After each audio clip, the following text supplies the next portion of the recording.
ఓం గం గణపతయే నమః. శివాయ గురవే నమః. మనము ఈ 52వ రోజున వేదముతో సమానమైనటువంటి శివ మహాపురాణంలో శ్రీ విద్యేశ్వర సంహితలో తెలిపినటువంటి ధర్మశాస్త్రమైనటువంటి శివారాధన విషయములను, శివపూజ విధానములను, సూతుల వారు తెలిపినటువంటి విషయములను ఈ 52వ రోజున మనం తెలుసుకుంటున్నాం. ఇంతకుముందు తెలిపినటువంటి విధంగా పూజాక్రమల యొక్క విధానం, పార్థివలింగము అనగా మట్టితో శివలింగమును చేసుకుని దాన్ని ఏ విధంగా మనం ఆరాధన చేస్తున్నాం, ఏ ఏ వస్తువులను ప్రోక్షణ చేసుకుని ఆరాధన చేయాలి అని తెలుసుకుంటాం. తదుపరి అంశాన్ని ఈరోజు మనం తెలుసుకుంటున్నాం. మరలా రుద్రమంత్రములో ఉన్నటువంటి మానో మహాన్ తపతమానో అర్భకం మానవక్షం తపతమానవక్షితం లేదా పంచాక్షరి మహామంత్రముతోటి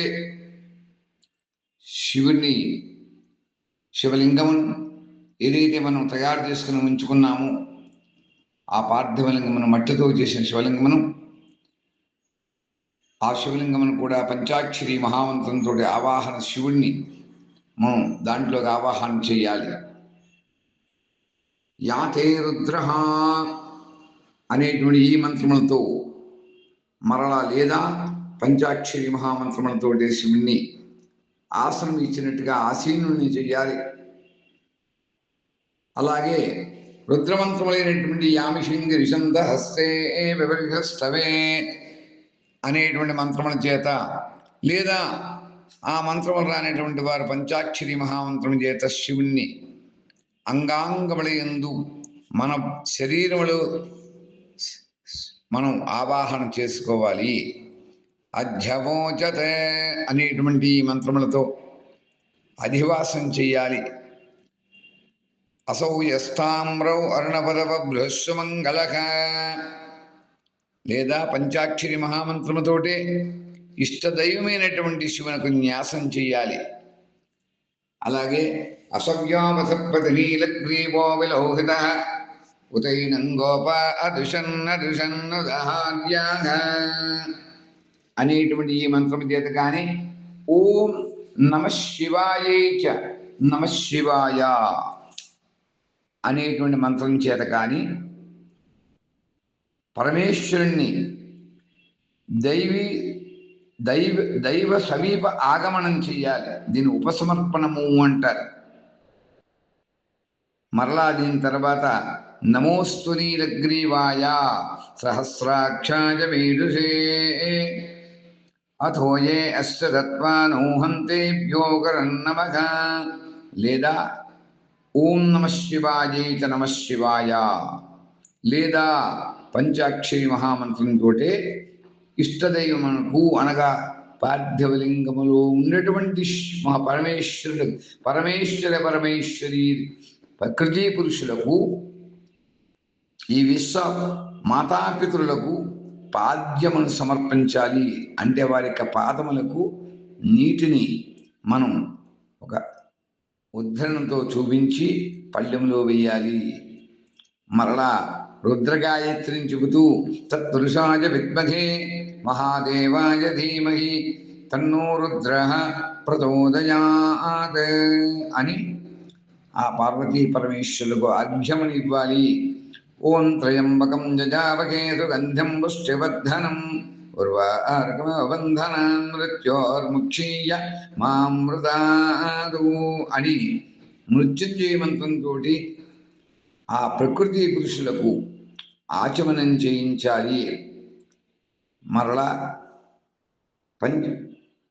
ఏ పంచామృతములైతే ప్రోక్షణం చేసి మనం ఈ శివారాధన కోసం ఉంచుకున్నామో ఆ వాటితోటి వచ్చినటువంటి వారి పంచామృత మహామంత్రములతో వేదములో చెప్పినటువంటి ఆ పంచామృత పరిశీలించిన మంత్రములతో కానీ లేదా ఆ మంత్రములు రానిటువంటి వారు నమశివాయ ఇచ్చ నమశివాయ అనేటువంటి మృత్యుంజయ శివ పంచాక్షరి మహామంత్రంతో కానీ ఆ శివలింగం మీద ఈ పాలు, పెరుగు, తేనె, పంచదార, నెయ్యి, ఈ చక్కెరతో ఈ ఐదింటితో మిశ్రమించినటువంటి పదార్థం ఇది. ఎన్నో అని పంచామృతం అంటాం కాబట్టి పంచ అమృతములు పాలు, పెరుగు, తేనె, నెయ్యి, పంచదార ఈ ఐదింటితో కూడుకున్నటువంటి పంచామృతాన్ని ఆ శివలింగం మీద చక్కగా భక్తి శ్రద్ధలతో ఓం నమ శివాయ అని చెబుతూ వాటితోటి ఈ 5 ద్రవ్యములను కూడా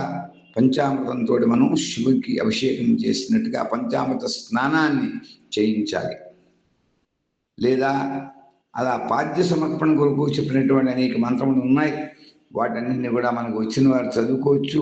లేని వారు ఆ పంచాక్షరి మహామంత్రంతో అర్పించిన తర్వాత మరలా నమోస్తు నీలగ్రీవాయ రహస్రాక్షాయ మేరుషే అనే మంత్రముతో కానీ ఓం నమ శంభవే తమయో భవేత నమ శంకరాయ తమయస్కరాయ నమ శివాయ దశివతరాయ అనేటువంటి మంత్రంతో కానీ లేదా పంచాక్షరి మహామంత్రంతో కానీ శివస్తోత్రములతోటి నాగేంద్రహారాయ త్రిలోచనాయ భస్మాంగరాగాయ మహేశ్వరాయ నిత్యాయ శుద్ధాయ దిగంబరాయ తస్మై నకారాయ నమ శివాయ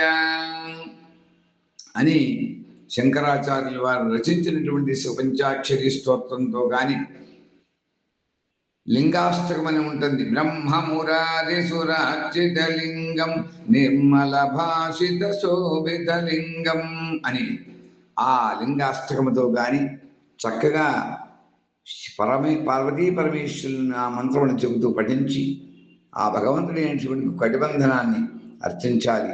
అలాగే ఆ మంత్రములు అన్నింటినీ కూడా ఉచ్చరిస్తూ ఆరాధ్య దేవతకు మనం ఉత్తరీయం అంటే ఆ అభిషేకం అయిన తర్వాత ఉత్తరీయాన్ని ఇస్తున్నట్టుగా ధరింపజేయాలి. వస్త్రం, యజ్ఞోపవీతం, గంధం వీటన్నింటినీ కూడా భక్తి శ్రద్ధలతో మంత్రములు వచ్చిన వేద మంత్రములతో లేదా పంచాక్షరి మహామంత్రంతో పఠిస్తూ ఆ యొక్క భక్తి శ్రద్ధలతోటి పరిశుద్ధమైనటువంటి బుద్ధి కలిగినటువంటి మనస్సు చేత భక్తుడైనటువంటి వాడు భగవంతునికి ప్రేమపూర్వకంగా సుగంధ పరిమళ ద్రవ్యములతో కూడుకున్నటువంటి చందనాదులను అనగా గంధాన్ని నివేదించాలి, అక్షతలను సమర్పించాలి. శ్వేతాక్షతలు మాత్రమే, పసుపుతో కూడుకున్నటువంటి అక్షతలు శివునికి ఆరాధన చేయకూడదు. నీళ్లలో కొద్దిగా ఆ బియ్యంలో కొద్దిగా నీళ్లు ఉదకం వేసి వాటిని శ్వేతాక్షతలు ఉంటారు, ఆ అక్షతలను కూడా సమర్పించాలి. అలాగే మనం లభించినటువంటి ఆ పుష్పాలను సమర్పించాలి. అలా సమర్పించి బిల్వదలార్చన, బిల్వం ఏకబిల్వం శివార్పణం అని బిల్వాష్టక స్తోత్రం ఉన్నది. ఆ బిల్వాష్టకమైనటువంటి స్తోత్రంతో కూడా ఒక బిల్వ దళాన్ని సమర్పించాలి. అలాగే ధూపాన్ని ఓం నమ శివాయ నమ శివాయ ధూపం దీపం ఇది నైవేద్యం అని ఈ విధంగా పరమేశ్వరుడికి పార్వతీ పరమేశ్వర ప్రకృతి పురుషులకు విధిపూర్వకంగా భక్తి శ్రద్ధలతో మనం నైవేద్యాన్ని సమర్పించాలి. మరలా త్రయంబక మంత్రాంతో మనం ఆచమనం చేసుకుని ఫలాన్ని కూడా సమర్పించాలి. మన దగ్గర ఉన్న ఫలాన్ని అలా సర్వస్వం సమర్పయామి శివ, మన దగ్గర ఉన్నదంతా కూడా పరమేశ్వరుడికి అర్పితం చేయాలి. ఇలా చేసిన తర్వాత కర్పూర హారతని ఇవ్వాలి, మనం ప్రదక్షిణం చెయ్యాలి. అలా ఆత్మ ప్రదక్షిణం చెయ్యాలి, సాష్టాంగ నమస్కారం చెయ్యాలి. చేసి చక్కగా పరమేశ్వరుడికి యథాశక్తిగా మనం చేసుకోలేకపోతే ఒక గురువు గారి ద్వారా మనం చేయించుకున్నట్లయితే ఆ గురువుని ఈశ్వరుడిగా భావించి దత్తాత్రేయ స్వరూపంగా భావించి వారికి తమ యొక్క శక్తి కొలది దక్షిణను సమర్పించాలి అని చెబుతూ మరలా వచ్చినటువంటి వారు వేదమంత్రముల ద్వారా ఆ శివలింగముని యథాస్థానంలో ఉండి అభిషేకం చేసుకుని మరలా పునః ఆవృత్తి అంటారు, ఆవృత్తిపూర్వకంగా శివునికి మనం ఆరాధన చేసేటువంటి పద్ధతి ఉన్నది. వచ్చినటువంటి వారు చక్కగా ఆ శివ అష్టోత్తరములతో శివమంత్ర జపములతో శతరుద్రీయ మంత్రములతోటి అలా వేదములో చెప్పినటువంటి రుద్రమంత్రముల చేత కానీ, శివ సంబంధమైనటువంటి మంత్ర జపముల చేత కానీ, వారు స్వయంగా కానీ లేక వేదజ్ఞులైనటువంటి పురుషుల చేత శతరుద్రీయ మంత్రములను ఆవృత్తిగా పూర్వకంగా ఆరాధన చేసుకోవాలి. దాని తర్వాత వేదజ్ఞులైనటువంటి పురుషుల చేత పంచాంగ పఠనం చేయించాలి. తదుపరి వారి ఆ భగవంతుడైనటువంటి శంకర స్వరూపంగా భావించి వారిని సత్కరించి తిరిగి మనం ఆ నిర్మాల్యమును కూడా విసర్జన చేయాలి. ఈ విధంగా శివ పూజ యొక్క వైదిక విధానం విస్తృతంగా ప్రతిపాదించబడింది. పరమేశ్వరుని చేత చెప్పబడి నందీశ్వర ముఖంగా విన్నటువంటి సూతులు వారు ఆ ఋషులకు చెప్పినటువంటి విధానం ఈ రోజున ఆ విషయాలు మనం తెలుసుకున్నామని తెలియజేస్తూ స్వస్తి చెప్పుకుంటున్నాం. స్వస్తి ప్రజాభ్య పరిపాలయంతాం న్యాయేన మార్గేణ మహిం మహీషాః గోబ్రాహ్మణేభ్యః శుభమస్తు నిత్యం.